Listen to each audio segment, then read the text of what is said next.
Non-Monogamy Help is a podcast where your questions about open, non-monogamous or polyamorous relationships are answered.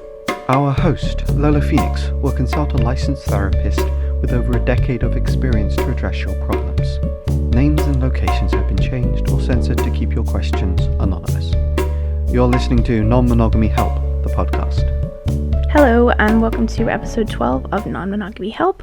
I'm Lola Phoenix. Non-Monogamy Help is a relationships advice podcast for people in non-monogamous, polyamorous, and open relationships that comes out every other week. This is episode 12. I want to apologize ahead of time because I'm coming over a cold, which you can hear in my lovely voice, but I wanted to make sure that I recorded this episode and a few other episodes and didn't get too far behind, so pardon me for my bit of scratchy voice. Let's get to this week's letter.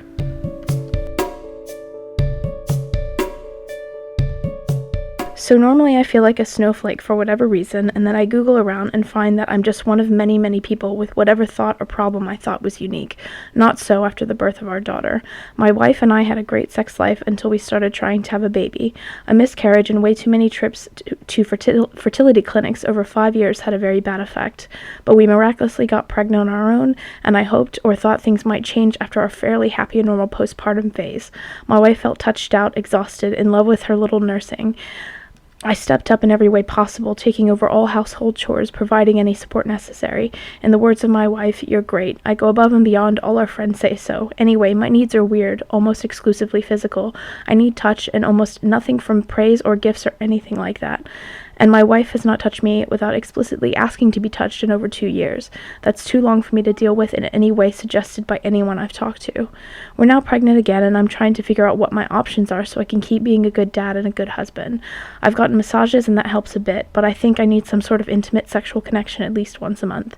That seems to be a minimum for me to not just feel good about myself or have fun or anything trivial like that, but fundamentally necessary to relieve excruciating tension and stress. For example, when this was all at its worst, I ripped my rotator cuff in my sleep from sheer tension.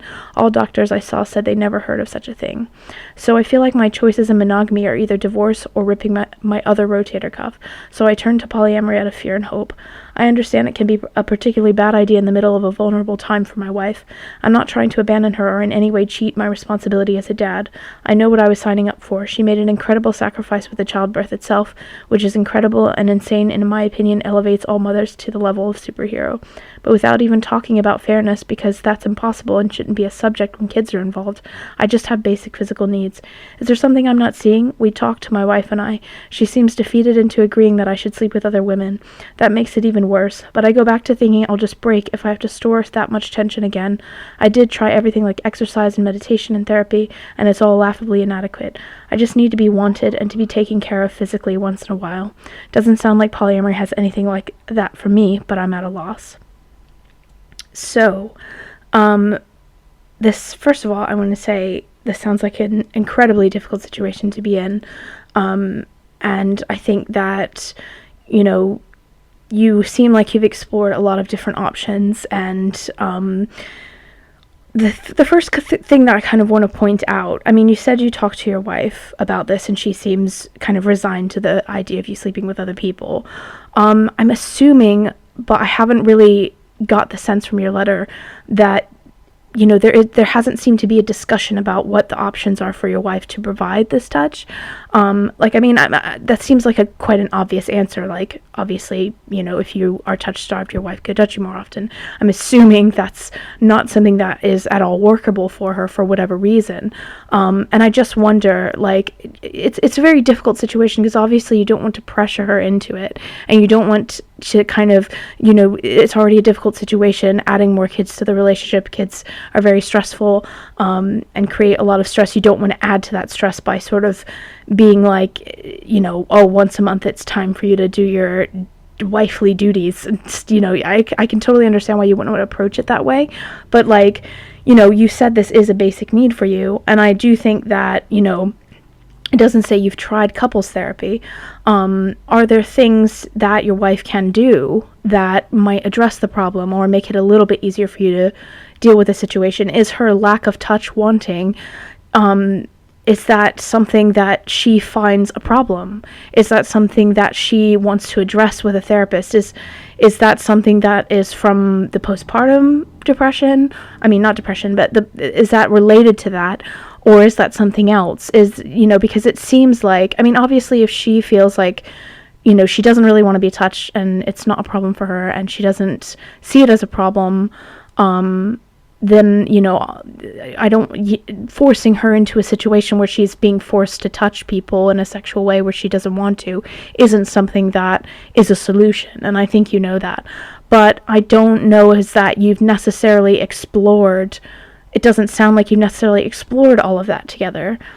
Therapy just for you might not be the solution. Maybe you need couples therapy with each other to sort of explore what it is about touch that she's not keen on anymore. Is that something that she wants to change? Is that something that she wants to address? I mean, because in my own personal situation, like I'm on the asexual spectrum, I totally understand people saying enthusiastic consent, and I'm really, I get why that people say that, but on the other hand, sometimes as a person who is on the asexual spectrum, I kind of feel like sometimes my consent isn't that enthusiastic, and it's not to say I don't want to have sex with my partners, it's just that sometimes, like, I don't feel like I have the same urge to do it in the same way they do, and so I think for me, like, sex sometimes has a different type of meaning to it. It's not really about like satisfying a physical urge, it's kind of more about sometimes even satisfying a romantic or emotional urge, and it sometimes, I don't necessarily feel any kind of urge, but I do participate in sexual activities with my partners because I know they have urges, or and it sounds, it's really hard because it doesn't, I struggle with it as well. It really sounds very much like I'm forcing myself to have sex with people when I don't necessarily fully want to, and that's not really what's happening, because I've been in situations where I've done stuff where I've not wanted to, so I do know the difference. But if I'm honest about some of those situations, like, there are times when I do sexual things that I'm not like 100% into it, and I do it because I care about my partners, and I want them to be happy, and that, I know it sounds kind of bad, but I don't think it is always. I don't feel disgusted afterwards. I don't feel used. If I felt any of those things, it would be one thing, but I don't. So I wonder if this is, not, like I said, I don't think you do, and I don't think anyone does want to force your wife into a situation where she's doing stuff she doesn't want to do, but I just feel like there's more to explore there that you really haven't necessarily, it doesn't sound like from your letter that you've explored. If you have explored that, and she just, for whatever reason, doesn't want to touch people, doesn't want to be touched, it's not something that she can foresee herself wanting in the immediate future or in the near distant future, then it does kind of sound like you're at an impasse because you have needs. But I think you're on the money with feeling like polyamory isn't really the solution to this, because like polyamory is really, I think you could probably establish relationships with other people, but that doesn't really sound like what you want to do.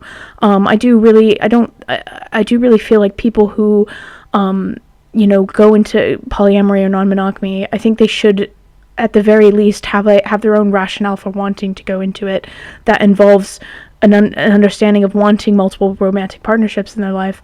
And I feel like that's not really what you want. You do crave kind of what you describe as intimate sexual connection, but you don't really talk about like wanting other relationships. And so I'm not really sure if that's really what you want here. I don't know if swinging is necessarily what you want either, because that could potentially work, but I don't necessarily feel like that kind of environment is necessarily what you want to go into as just a single guy, more or less, not single, but I think that'll be quite difficult for you. One option that you might consider, and I mean, I think it's worth exploring with your wife as well. You said she seems resigned to the fact that you have to sleep with other women, and obviously she's going to be disappointed in that because you have a monogamous relationship, you have this kind of expectation. But I do wonder if it's worth exploring as well. If there's not a way she can help you meet this need. If it's worth thinking about what are the reasons why she feels dejected about it, because I do often think that there's going to be an understandable feeling on her behalf that she can't meet a need that you have. That's going to make her that's likely going to make her feel quite inadequate, and that's totally understandable. But if this is just a sort of a sexual need and massage has helped, then I do think another option you might consider exploring, which might be something she's more comfortable with, if she thinks about the reasons behind it, is hiring a sex worker. Sex workers do all different types of work, and you could even, for the first time, consider kind of like, you can talk about boundaries with your wife in terms of what you do with a sex worker. Like maybe you can just, she can give you kind of a sexual massage, and that can be kind of just what the sex worker does. Like you don't have to necessarily have penetrative sex with the sex worker, but she can, or I'm assuming you would want a sex worker who goes by she, I could be wrong, but the sex worker can provide you with a sort of sexual touch that could help in this situation, and it might be more of what you're looking for, because you're not really looking for a constant relationship. And I do think it would be almost unfair for you to kind of try to pursue that on a polyamory angle, because the other people, you're really looking to meet a sexual need. And while there are people who are polyamorous who probably wouldn't mind helping with that, I do think that generally speaking, when you talk about polyamory, it is about other romantic relationships, and those people might want to be more involved and have more involvement than just helping you meet a sexual need. Whereas like a sex worker who you hire, who can help you out with that, there's a more professional type of relationship there, and that actually might take a little bit pressure off your wife. It really depends. I know that this seems kind of almost silly to say maybe to some people, that like hiring a sex worker might make her feel less threatened, but if you think about it, it is it's a professional relationship with a professional, in the same way you would hire a masseuse to massage you.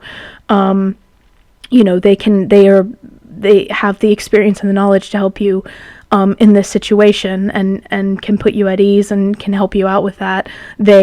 Sex workers, are professionals, so they can help you. And I think that because it's a professional relationship, maybe there's less threat there for your wife, because she doesn't have to worry that you're kind of going to run off with someone, because this is a professional who's coming in to help you. It's not another relationship she has to worry about, which isn't to say, you can't have a relationship with a sex worker. Obviously people can and do, and sex workers have relationships. But what I'm saying is that this is designed to be a professional interaction with someone, and so that might make some of the pressure that your wife might feel about you sleeping with other women a little less, because it's a professional person rather than just like a person who could steal you away, and that might make her feel better. And I think that another thing you might consider talking about and exploring with your wife is considering a fixed time. It really depends on the reasonings behind your wife not wanting to be touched or touch anyone. Is this a temporary thing? It could be just as a result of stress, because having children is extraordinarily stressful. So it might not last forever, but it could last for, maybe she can't say. But I think you could always talk about as well, that might help her feel a little more relaxed about the situation, is say, okay, define time on this, like maybe 1 weeknight, or one night a month or something. Because you say about once a month, maybe once a month, you find a sex worker, you spend the night, you spend some time with a sex worker, and then you can say, okay, I'm going to only do this for the next 2 years or 1 year, or until a certain point. You can't, it's hard to negotiate that if you're kind of putting a timer on her being after a certain point she has to kind of take over.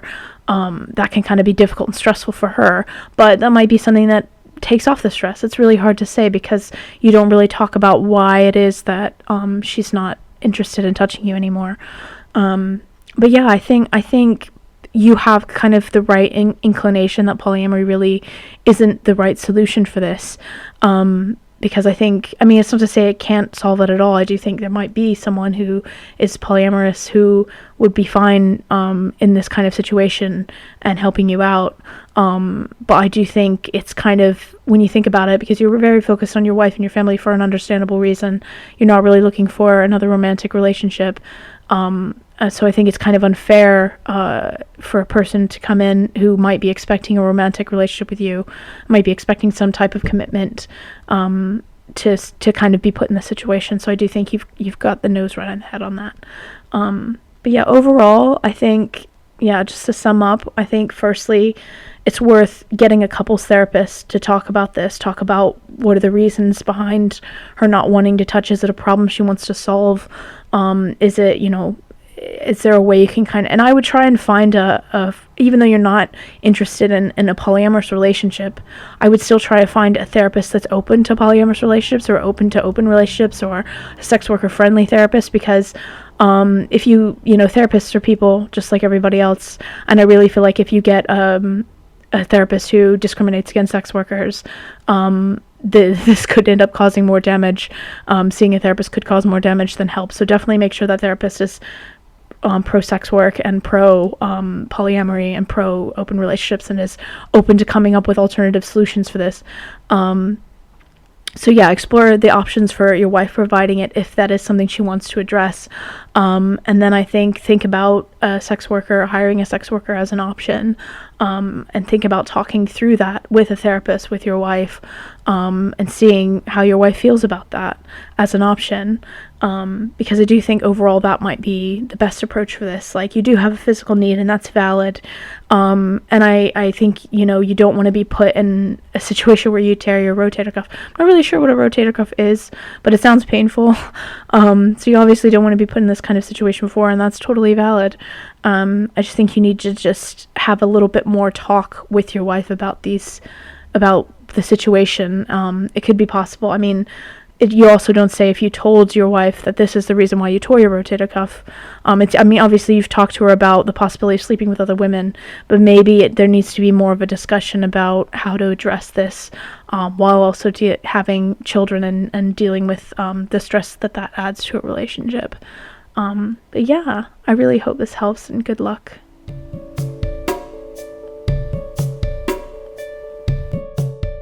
Thank you so much for listening to episode 12 of Non-Monogamy Help. Just so you know, it is also a column which you can read at medium.com/non-monogamy-help. I also post the podcast there, so you can subscribe there if you'd like. If you can't be bothered to subscribe to Medium, you can subscribe to our email newsletter at tinyletter.com/non-monogamy-help, no hyphens, and you will get the columns and the podcast in your inbox a few days before they go live. You can also follow us at twitter.com/non-monogamy-help, no hyphens. And if you want to be amazing, you can become a patron. Becoming a patron really, really helps. It helps fund the cost of everything, and it just makes you a generally awesome person. And if you become a patron and you give $5 or more a month, then your name gets read at the end of the podcast if you say that is okay with you and give me a name. So I'm going to read the names of the $5 patrons right now. Laura Boylan, Chris Albury Jones, Lena Franzi, and James Wartell. Thank y'all so much for supporting Non-Monogamy Help. It's super appreciated, and I know you want to be awesome too, so you should totally become a patron. I'm really convincing you. I'm very, very good at convincing people of things. Anyway, thank you again for listening. I will release the next episode in 2 weeks, and a new column next week, so do pay attention, and have an amazing weekend, and thank you again. Bye-bye. You've been listening to Non-Monogamy Help. Our podcast music has been provided by Chris Albury Jones at albury-jones.com, and the art was made by Dom Jung at domduong.com. Thank you for listening.